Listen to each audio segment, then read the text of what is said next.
Esse é o podcast Inteligência Jurídica, o espaço do Machado Meyer pensado para dividir com você a nossa visão sobre questões que impactam seus negócios e transformam realidades.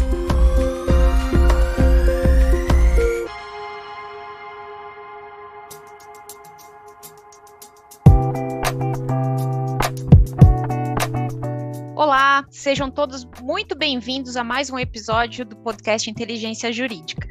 No programa de hoje, a gente recebe Bruno Costa, sócio do imobiliário, com o qual eu vou bater um papo sobre o PL 4.188 de 2021, conhecido também como Marco Legal de Garantias, e com o Bruno a gente vai entender o que é possível esperar aí com a conversão desse projeto em lei. Olá, Bruno, seja muito bem-vindo. Olá, Ionara, muito obrigado pelo convite.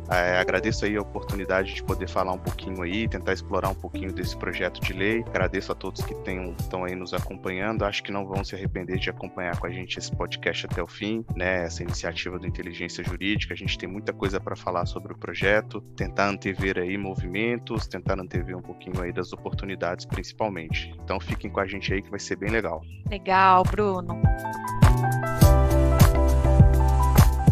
Então, começa explicando para a gente o que é o Marco Legal de Garantias. Então, para falar do marco de garantias, a gente precisa primeiro falar um pouquinho do que é o mercado, né? O mercado de crédito, a oferta de crédito, é um mercado que tem essa dualidade de crédito versus garantia. O que acontece hoje? As garantias que são ofertadas em operações de crédito, elas estão muito defasadas, né? O mercado que regra as garantias, ele está muito defasado, ou ele é omisso em relação ao mercado de crédito. O mercado de crédito, ele é muito dinâmico, todo dia a gente tem aí novas operações, novas ideias, novos produtos. Em contrapartida, as garantias que são ofertadas para poder colocar de pé essas operações, a gente encontra uma dificuldade muito grande do ponto de vista jurídico de colocá-las ali em efetividade. Então, quando surge o PL 4188, surge também a ideia aí, a expectativa do mercado de que haja uma modernização, de que haja realmente um novo marco no que se trata de garantias. Por isso que se fala aí o novo marco legal de garantias. Nada mais é então do que um novo contexto, um novo momento para a oferta de garantias para o mercado financeiro. Entendi, Bruno. Então, considerando a proposta apresentada pelo Ministério da Economia, quais são os objetivos específicos a serem atingidos para se dinamizar o mercado? Legal. A principal forma de você dinamizar o mercado, né, se dinamizar a economia, é torná-lo, tanto o mercado quanto a economia, mais interessantes para as instituições financeiras. Acho que o grande desafio aqui, né, com o novo marco legal de garantias, é tornar as garantias mais eficientes como um todo, né? Durante muito tempo a gente trabalhando aí com as operações, a gente vê as principais críticas das instituições financeiras, elas estão sempre relacionadas à falta de efetividade das garantias, né? Por vezes a gente tem aí operações que são muito interessantes, são muito boas, são viáveis e rentáveis, mas que elas esbarram aí nas questões de garantias, de forma que a gente precisa ter um dimensionamento muito mais detalhado de riscos, e as instituições precisam repassar essa alocação de riscos para as próprias operações. Daí a operação fica mais cara, ela fica mais demorada,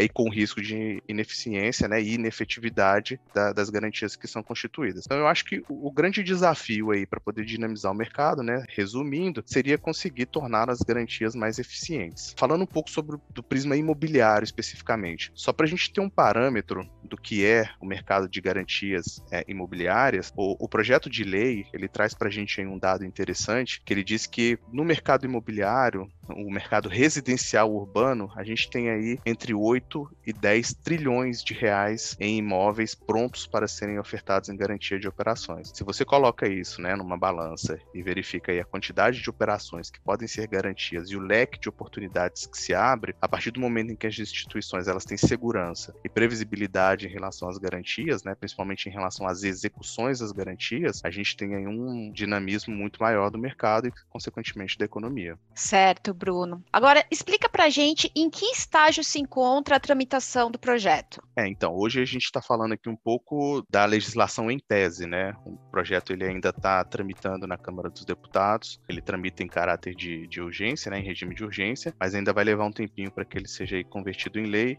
porque ele precisa passar pelas comissões de revisão da Câmara. Sendo aprovado, ele ainda vai, certamente ele vai sofrer ali emendas, né? Isso é natural do processo legislativo, ele depois segue para a votação do plenário e, seguindo a tramitação normal do processo legislativo, passa aí pela aprovação no Senado também e nas câmaras, nas comissões do Senado também. Entendi, Bruno.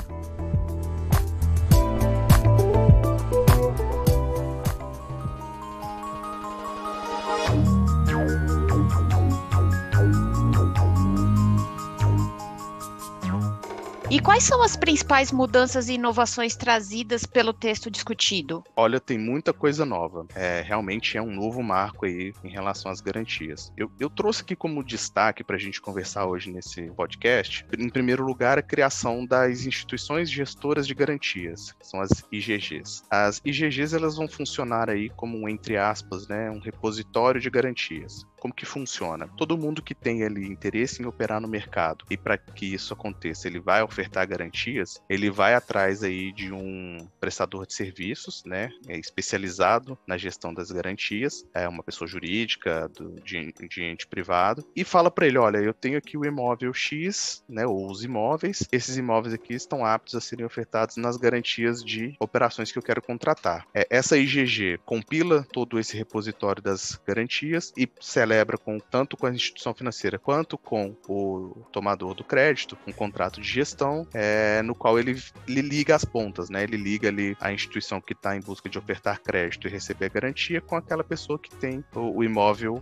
para dar em garantia e quer e precisa do crédito. Então, uma grande mudança, e talvez a principal delas, é essa criação dessa figura nova aí de uma instituição especializada em fazer a gestão, né? Vai constituir, vai levar registro, vai fazer a gestão, vai executar essas garantias que vão ser ofertadas para as instituições financeiras. Acho que, enfim, ter a criação deste novo ente aí é a principal mudança do texto legal. E o que vem junto com isso, né? O que a gente falou um pouquinho antes. Tornar efetivo ou dar efetividade ao mercado de execução de garantias para que ele seja atrativo. Então, você vai ter no projeto de lei alterações nas regras de execução das alienações fiduciárias, tem modernizações em relação à hipoteca, que é um instituto que acabou ficando em desuso por conta da dificuldade justamente de se executar as garantias, né, de se executar essa garantia. Então, o projeto também traz aí modernizações em relação a isso, para que, primeiro, eu consiga ter um ente especializado em fazer a constituição e a gestão, e dois, quando esse ente for fazer a execução, que ele tenha ali uma flexibilização e uma modernização do sistema de execução. Certo. Pegando o gancho aí na sua resposta, Bruno, quais são as oportunidades que podem ser trazidas para o mercado pelo PL 4.188 de 2021? Bom, em relação às oportunidades que o PL traz para a gente, acho que muito em linha do que eu comentei anteriormente, acho que o principal ponto seria uma profissionalização do mercado, né? Quando você cria aí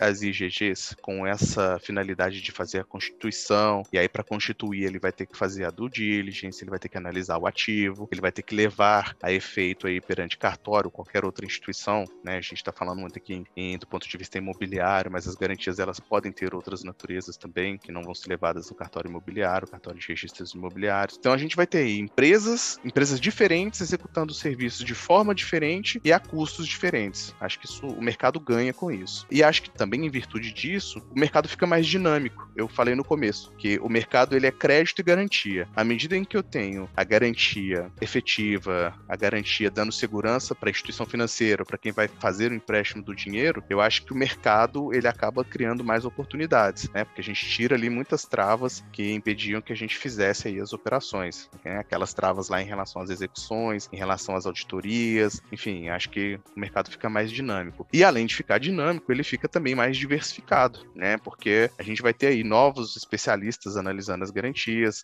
num ponto de vista de mensurar ali o que é alocação de risco, dimensionamento de risco, etc. E vejo também aí a possibilidade de um mercado mais amplo em relação às garantias. À medida que você consegue pensar aí numa criação de seguros específicos, né, ou mesmo resseguros. Então, à medida que você tem a garantia, a IGG ela pode trabalhar ali, né? Existem certas limitações do projeto, que acho que nem é muito nosso objetivo descer o detalhe aqui, mas à medida em que a IGG ela consegue trabalhar com as garantias, né, sem ser uma operação de crédito, ou sem competir com instituições financeiras, até porque o projeto proíbe isso, mas ela consegue ali criar um ativo atrativo para oferta de garantias do ponto de vista de seguro. futuros. Então o mercado se amplia, né? E o mercado se ampliando, você tem gente nova entrando, você tem fintech, você tem novos bancos, você tem as próprias instituições se modernizando ali e criando novos produtos dentro do dia a dia delas, né? E podendo focar ali no que é o core business, né? Fazer operação de crédito. Eu não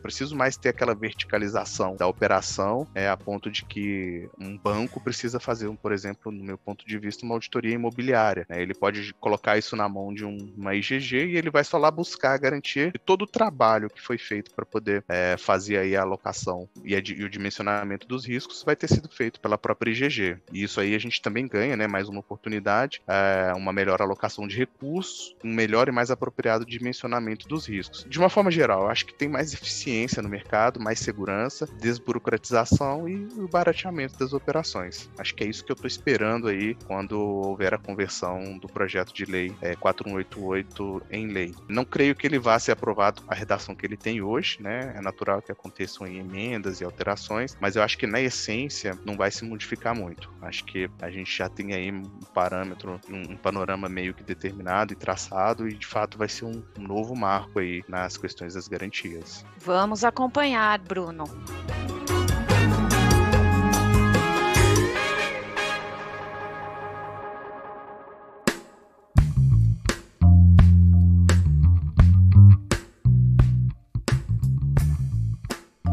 Muito obrigada pela sua participação, Bruno. Eu agradeço aí a oportunidade. É um tema que se a gente fosse conversar aqui nos detalhes de tudo que vem de alteração, a gente ficaria aqui bastante tempo. Isso é muito legal, né, para o advogado que está buscando aí principalmente antever os passos e criar oportunidades. Então acho que bastante proveitoso aqui para todo mundo que está com a gente. Fiquem ligados aí no Inteligência Jurídica que a gente vai ter sempre aí assuntos novos, assuntos do dia a dia e coisas que estão acontecendo aí on time. Muito obrigado a todos aí pela audiência. Sem dúvida, e a você que nos acompanhou até aqui, até a próxima.